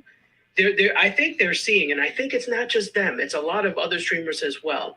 Yes, you can have everything on your streamer, but you also need to be open to licensing these things elsewhere, because that's also going to be part of your revenue stream. So if you're holding all this content and I only want it on Disney Plus, or I only want it on something I own, that's good maybe in the interim, but eventually you're going to need to say, how can we get new audiences that are not subscribed to Disney Plus to see this content? So they're open to making content that is not just shown, for example, on Disney Plus. And he also added that the core franchise content, as I said, that would be Marvel, Star Wars, Frozen, etc. Those would remain, though, on exclusive to Disney-owned platforms. So they would be producing content for sale elsewhere, but the big franchises for them, they're going to hold to Disney-owned platforms. And that kind of makes sense, because people that are Star Wars stands, people that love Marvel, they will pay whatever, even if it's a one-time thing, to see what they like there. So they don't have to worry about fans not coming back for that. But they do need to worry about, are there enough fans to keep it and make it sustainable? So you have to make something else to sell elsewhere. Well, Carlos says he needs an investors meeting. He says Disney is speaking his language. He wants to buy Hulu or parts of Hulu to get the Marvel character licenses back into Marvel. He said, I would buy also, since that is the world I am entering. That makes sense. Well, save up your coins, Carlos. Make it happen. Oh, goodness. All right. So there's more to that. This is from the Hollywood Reporter. So if you're interested, you can go ahead and read more about this on the Hollywood Reporter. And there's something else about Disney that came out of this meeting. They're weighing the fate of Hulu in a very tricky streaming environment. And he says this: what we're doing right now, because we own 2/3 of Hulu and we have an agreement with Comcast that may result in us owning 100%, is we're really studying the business very, very carefully. At this same Morgan Stanley conference, by the way, it's called the Morgan Stanley Tech, Media, and Telecom Conference. I need to be in attendance at this some year. I didn't even know that they had this, but there's so many industry events that it's difficult to know all of them. Yes. So I'm going to check this out. Maybe reporting from there at some point. So the fate of Hulu with Disney is still up in the air, he said to them on Thursday, which was just yesterday. And he praised Hulu for being a strong platform, but one that features undifferentiated entertainment content compared to what he sees as the highly differentiated content on Disney Plus.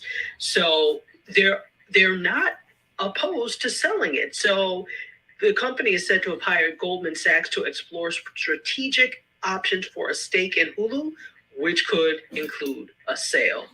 So we could see Hulu on the auction block very soon. Okay. Yeah. So that's some more that came out of that conference that they are weighing right now what to do with Hulu. It may not be Disney for very much longer. Okay. All right, let's keep. Maybe they can sell it to Elon. Go ahead. Sorry, go ahead. I said maybe they can sell it to Twitter. Go ahead.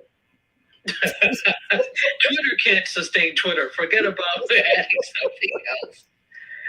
Oh my gosh. Okay, so let's take a look at. I talked about this, and Terry was there when I talked about this on Wednesday. That we've got some bigwigs in the game interested in a majority stake in BET.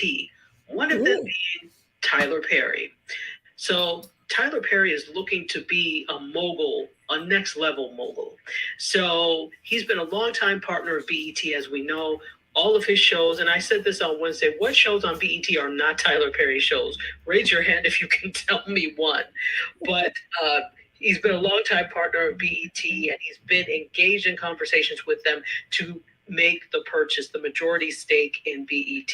Now, Paramount began moving on the decision to sell BET in 2017, but if this looks like it's promising, those the negotiations could come to a halt for those other things. So if Perry makes the purchase, that would give him ownership of the network that is home to his shows like Sisters, The Oval, House of Pain, and much more. So it's still in early stages, and Perry is not guaranteed to lock in the deal because other parties have been said to express interest in BET's businesses.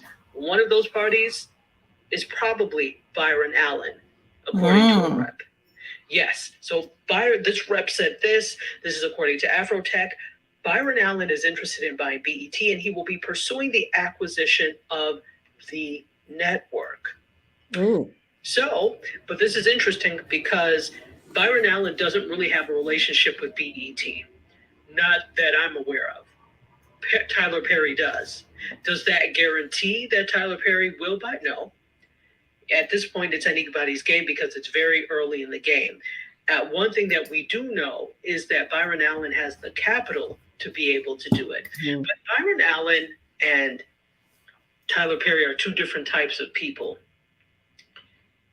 If I were to make a comparison, Byron Allen and Tyler Perry are like the Martin Luther King and Malcolm X of the media world, in a sense, or the Booker T. Washington and W.E.B. Du Bois. They have, I don't want to say completely different, but there are different ideologies in terms of what they do. All you have to do is look at the content that each of them produces, and you can see the differences in the ideologies. And I think that's okay. But this just means that if one gets it, it will go this direction. If another one gets it, it will go the opposite direction. So, or it could meet somewhere in the middle. We don't know. But just based off of the content that they currently produce, if you don't know what Byron Allen has, he has several channels on cable that like Cars.tv, Comedy.tv, several, and he owns the Weather Channel. That's what Carlos says over here in the chat. Yeah, he owns the Weather Channel. Yeah, and he owns the Weather Channel. So, and at one point, and I don't know what happened with it, and I didn't get a chance to look it out. I think was it the Denver Broncos that he was interested in buying? He was interested in buying a football team. I'm thinking it was the Denver Broncos when it was up for sale, if I'm not mistaken. I think it was. So he's very diversified in terms of not just media, but other things. Tyler Perry is strictly media, and that's okay. So it will be interesting to see as I get more information on what's happening with this. I will let you all know. Thank you. Yeah, absolutely. Thoughts? Any thoughts? It's big. It is. It's big for it to go from Paramount back into the hands of Black-owned company again. Mm-hmm. Yes, but does that necessarily mean anything? I don't know. It was just, I don't know, because just how many, I don't watch BET, so. Mm-mm. Yeah, I don't either, but uh, I don't know. I am excited to know that it will return. Um, I don't know what flavor it'll be, but we'll see. Right. Well, the whole thing is, I think for me, having it needs to go someplace where it's going to thrive. There are so few channels, and some people may say that we're past the point in our media journey where we need something that's so specific. I disagree with that, but some I people may say disagree. that. I completely disagree, but there are some people who may say that, particularly younger generations, right? So I think that it needs to go in a direction where there will be some longevity, Mm-hmm. um, and also where they're paying attention to current trends. They never have. To me, okay, to me, BET is still so VHS. They're to me so 1984. Mm-hmm. They're doing things with content, but I don't see what they're doing with technology, infusing the technology in the content. They need to do that if they want longevity. But who Right. All right, so that's what's going on with that. Let's talk about Netflix a little bit. Analysts are saying, and I talked about this on Wednesday, analysts are saying that Netflix should see a small revenue bump because of charging for password sharing. Now, remember, we talked about this before, that in 4 markets, which was Canada, New Zealand, Spain, and Portugal, they February 8th began charging an additional fee for sharing passwords to non-subscribers.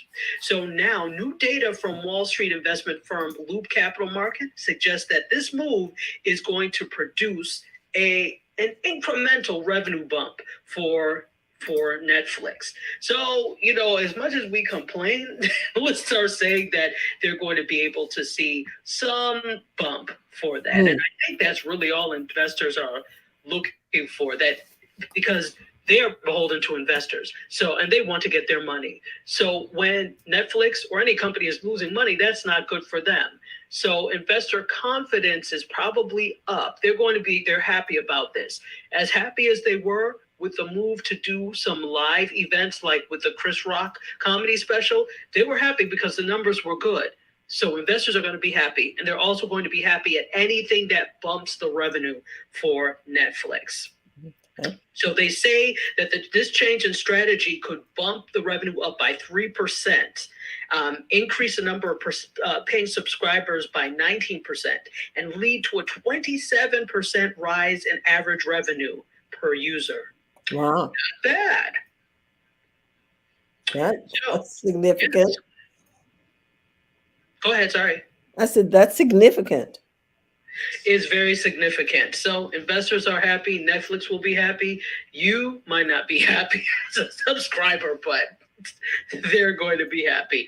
So, and here's the thing with all these things that I'm like, why do that? We were all like, why? What's the purpose? But after a while, people settle into if you want to stay with a company, you settle into what they have put down. And very soon there probably won't be very many complaints. We'll see. Okay, well, we got some comments over here from Carlos. He Go ahead. says, I want to buy Hulu. Then he says, that is where I want to chat with Dr. Tachi, merging tech and content.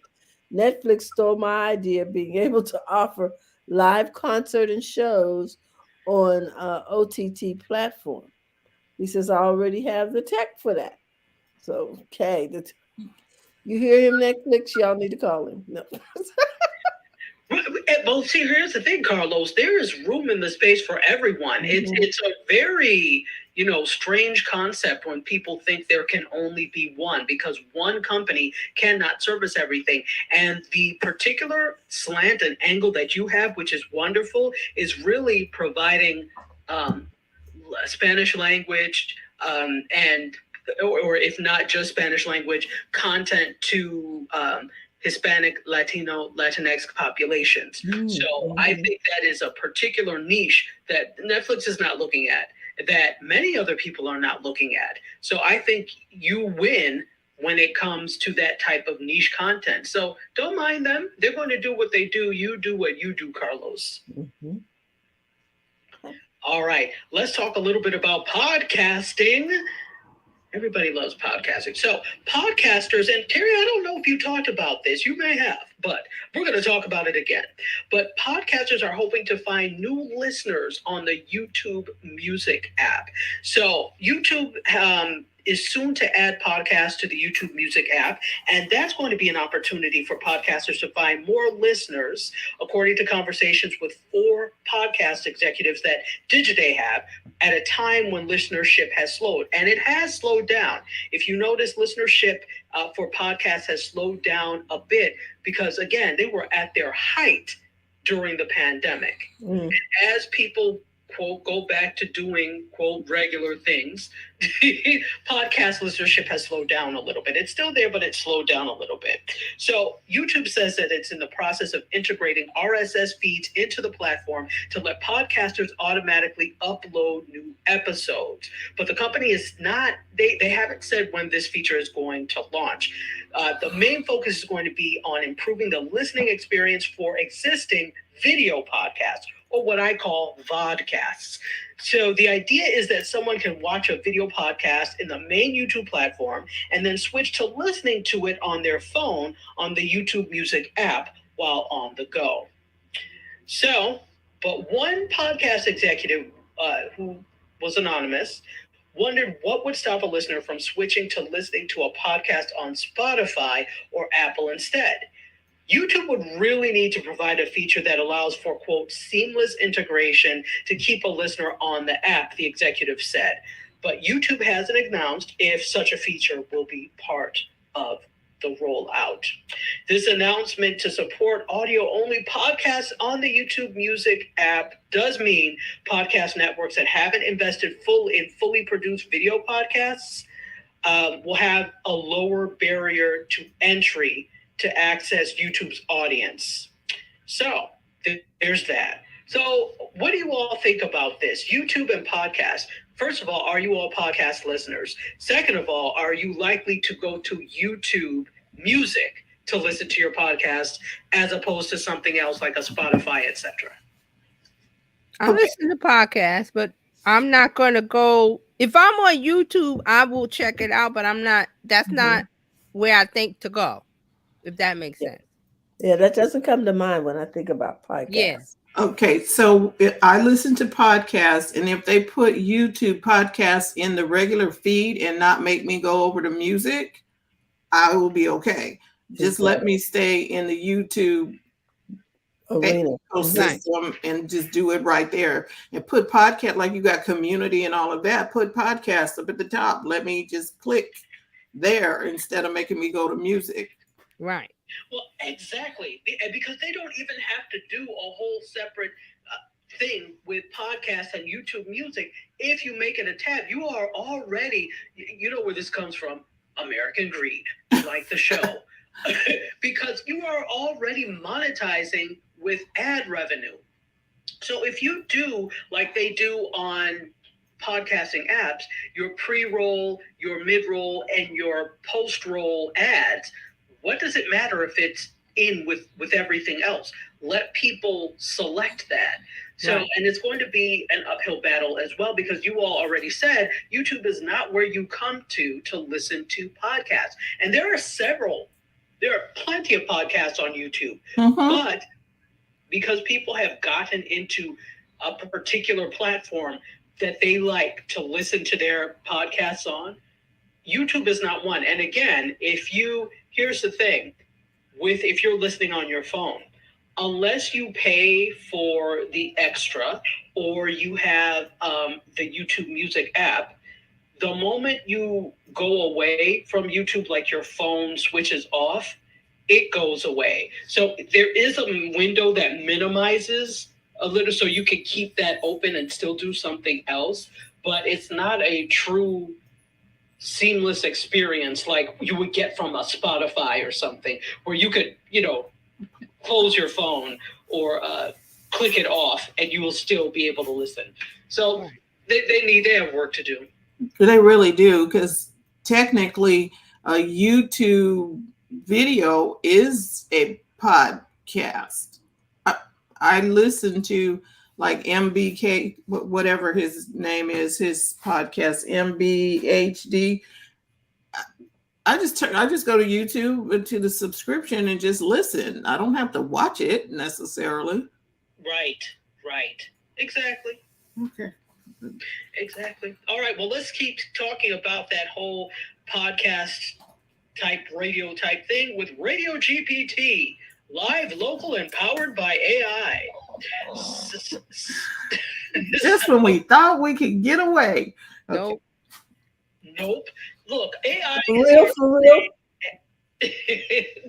So Radio GPT is powered tunes and radio shows that, according to Design Taxi, they say could replace radio DJs. I don't know, but we'll see. So we already know AI generates art, it writes essays, it answers questions. But another big thing that AI can do is run a radio station. And this is what media company Ferturi, I think is how you say it, Ferturi Media. They're the brains behind Radio GPT. And they're calling it the world's first AI-driven localized radio content solution. It makes use of GPT-3 combined with Topic Pulse, which is the company's own creation. It's a targeted story discovery and social content system, and it produces radio for anyone, anywhere. So Topic Pulse technology says that technology works by scanning over 250,000 social media sites and news outlets to identify trending topics. And then GPT-3 converts this information into a radio script where an AI voice narrates it just like a regular DJ. So users can create stations using a variety of these Android voices, including single, duo, or trio hosted shows, or even train the machine using existing personalities' voices. Spooky! It doesn't just stop at playing tunes and making conversation. The company said Radio GPT can automatically generate posts for social media and blogs related to the content that's airing in real time, Wow. including videos on current hot topics. Ferturi CEO is Daniel Anstandig. I think I said it right. He says this: the ability for broadcasters to use Radio GPT to localize their on-air content is a turnkey fashion opens up resources for them to deepen their important home field advantages in new and unique ways. With Radio GPT, the possibilities are endless. There should never be a liner card or sweeper only air shift again. Now everyone can be live and local. Now, if you're interested in this, you can register. You would go to Futuri, which is Futri media.com, and you could sign up to get started if you're interested in that. Okay. Anybody running over there to the browser to put that in right now? Okay. I don't know, but I got it. Hold on. I was being facetious. Like, I already, when she said Radio G, I was already there. No, you know, Terry, the moment you say there's a website coming, it's in. Yeah. Radio GPT. Yeah, okay. Yeah, that's it. I muted it because it was playing. It just started playing a song. It didn't ask me what I wanted. Well, Carlos says regarding what you said initially, he said he's open to all people in terms of servicing, but he says like Arnold Schwarzenegger's voice news radio, he would love that. He says he's already typing, like you, TJ. He's already typing. He's in there. Right, Schwarzenegger already sounds like an android, so this is perfect for him. This is okay. Really interesting. So they're playing music over there, but I thought they were gathering. Well, Carlos signed up. Yeah, I didn't see anything to sign up. I just went to it in Google and it gave me that. So maybe I have to go. What was it? Well, this is it. This is what you have up there. Oh, that's it? That is it. But if you want to sign up to do something with it, you go to futurimedia.com and then you click get started and get started. Okay. Okay. Carlos says he'll create an over-the-top platform for it. There it is. Okay, let's There you see. go. That's it. Today's media companies require tomorrow's technology. Choose your industry. Radio, television. Yeah. So there you go. Be about the future. Technology is moving faster than we can think. That's all I'll say. Mm-hmm. Yeah. When there's AI, you're not thinking. Oh my gosh. Okay. Wow. Okay, just two more stories because we are at time. So let's see, let's do this. Okay, I had to talk about this since we talked about YouTube at some length today. Let's talk. We all know Mr. Beast, right? Yes, we've heard of him. Yes. Yes. Yeah. I don't. To this day, I don't know what Mr. Beast does. He's a YouTuber. Yeah, exactly. But is that enough? I don't know what he does. I know he gives away money. I know that. I heard something about him giving away money. And he makes a fair amount of it too, but he's also an entrepreneur now because based off of his YouTube persona, he's launched restaurants. There's like a Mr. Beast Burger restaurant and a whole bunch of different things. So it's not just about this. So but there is something else that he's launched too. So but here's the thing. So Mr. Beast has something called Feastables. And the Feastables are a new chocolate brand. And it's available in Walmart. So apparently there's a quote labor shortage, and this has affected a number of industries, especially the retail sector. And so what's happened is you go into a store, and I've seen this. I'm like, why are the shelves so disheveled? What is going on here? Have you seen that where you've gone into a store and the shelves just are not neat? Mm-hmm. Mm-hmm. Well, so apparently this is what has been happening. And this month, Jimmy Donaldson, who was Mr. Beast, went in, asked his 18.8 million Twitter followers to lend a hand in cleaning up the shelves of Walmart where his new chocolate brand Feastables is on sale. He said this, "I'm building a team to do this routinely, just need help in the short term," he wrote. Of course, this is according to Fast Company, and he did not respond to a request for comment. But despite the call to do so unpaid, he's not paying a dime for this. He is worth an estimated $500 million. There were a good number of people of his fans who had pitched in. And what he had them do was like post selfies or pictures of themselves, doing it. So many have posted pictures of themselves showing off their cleanup efforts. And since the March 3rd tweet, the Feastables brand has established a selfie cleanup campaign, Shelfie rather, where people can send images of their cleaning to be in with a chance of entering a monthly draw of $5,000. Wow. Okay. So there's a digital culture researcher at Tulane University, Alex Turvey, says this: people seem really willing to debase themselves for what amounts to a lottery ticket. Sure, there's an element of fans being psychophantic, and there's a general impulse to simp for billionaires, but fans here also have seen how quick Mr. Beast is to drop $10,000 on someone at a moment's notice. And if all it takes is rearranging some chocolate bars and an embarrassing selfie, nobody wants to miss out on that. That's true. That makes sense.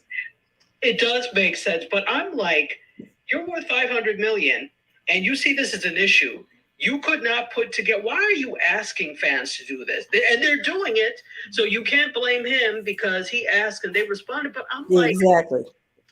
And this may be a new thing, where your fans are willing to just help out because that's who they are. And they want to be connected to you. That's true. But what I don't like is this could set a precedent of, hey, you really like our brand? We really love your help cleaning. No, that's not my job. Exactly. Also, I am paying for this. I'm paying for your chocolate bar. So no, I am paying to volunteer. No, But he's not talking to you. you're right. He is. It is not for me because I would look at him with three side eyes. No, he's not talking Exactly. to me. But he's talking to the people who stand for him, who are really, who are fans, which is fine. But the thing is, they've already done enough by being your fan, by watching your video, by supporting. They don't owe you to clean up that's a you problem. The fact that your shelves are But disheveled. you know what? If I am a diehard fan and I got a chance for him to see my picture, you know It what I'm saying? moves to, I mean, yeah. think about all the people who, stand in line for hours, days, trying to get tickets to different stuff. Something like this could become a thing. It could become a thing. No, and it's fine, but I, it's I know, but I'm I concerned. know you and I will not be stocking shelves. I got that. No, we're not going to do that.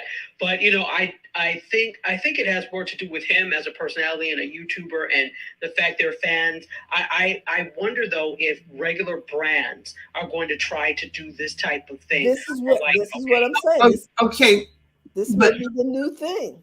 the regular brands are going to have people who are that passionate enough to do it, because he's a philanthropist. He gave 20,000 kids in South Africa their first pair of shoes, and he's a yes. philanthropic company. So people are getting behind that. Whereas Yes. Coke decides, oh, can you guys come help me do? It is a difference. There is a big difference, obviously, between Mr. Beast. Well, to whom much is given, much is required. So there's a big difference between what he's doing and then, like you said, a multinational brand like Coke, or an international brand like Coke or Pepsi or any of these people doing that. But I can see them hanging on to that and using their philanthropic things as okay, well, come help us on our shelves, that type of thing. So obviously there's a difference between those, but what I don't want is for fans to kind of get taken advantage of. And I'm not saying that's necessarily what he's doing, but in a way it is taking advantage of the fact that you have fans to help you clean up your shelves. It's not like he's saying, can you help us distribute this merchandise to people who need it? He's asking them, help us clean up the shelves. But people are doing it, so what can we say? I can understand his request. It's a reflection on the organization, and the organization is about volunteering and Mhm. philanthropic efforts. So his audience has that mindset to help. It's true. It's true. They are connecting his other acts to this act. What Mhm. I'm saying is that these are two separate things. And So, he told us it won't be long term. He's putting together some employees to handle this. But right now, it looks yes, really bad, guys. Help me out. absolutely. Yeah, no, he did. So again, while it wouldn't be me, there are some people doing this. So I found that interesting, and that's what I have for you this afternoon. Hmm. Okay. Morning for you all. All right. So are you upset that the red carpet is turning beige or gold or whatever they want to call it? I could care less. First I'm of like, for all, yeah, real? This about the is fact that news. the Oscars are in 2 days, that the Oscars are on Sunday. I don't know who is watching the Oscars, but I don't know. although here's the thing, because award shows progressively have been getting less and less ratings simply because there are too many of them. If you ask me, they're too long and there's It's nothing way too long. significantly entertaining, especially with the Oscars. Every once in a while they'll have, okay, this song from this movie, but sometimes it's a song that nobody really knows and people that they don't know performing it. So there's not a big incentive. Although I did find an article from Deadline Hollywood that's talking about an Oscar halo effect. So yeah, there's like an Oscar nomination afterglow for especially the Best Picture contenders. So yeah, and it's being felt more at home than in the box office because a lot of them can already be viewed from your couch on demand, etc. So there's Correct. a little bit of that happening, but on the whole, it is down. Viewing is down for these, although there was quite a boost for the Grammys. The Okay. Grammys did actually well this year, but not as well as in past years. So All right. I just want to read these last two comments from Carlos, and then we're going to sign off. Thank you so much, Dr. Tachi. Carlos says he turned down Blinky on, and he loves Radio GPT. Okay. very cool. Okay. Thank you so much for hanging in there with us all the way from Florida, and we really appreciate you. We want you to know that. Fran? Thank you. Well, we just want to say thank you all for tuning in live and then on the replay. We're looking forward to seeing you next week when we're coming back with Coffee, Tea, Thoughts, and Conversations. TJ will be talking social media on Tuesday. Wednesday, we will be talking smart or bringing your profits in daily with Coach Karen. And then Thursday is Happy Healthy Habits with Robin Shimizu. We are back here again with Tech Life Weekly next Friday.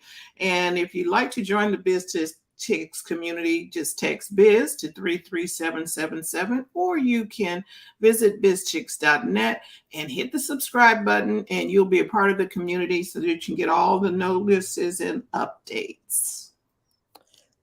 We just want to thank you so much for tuning in.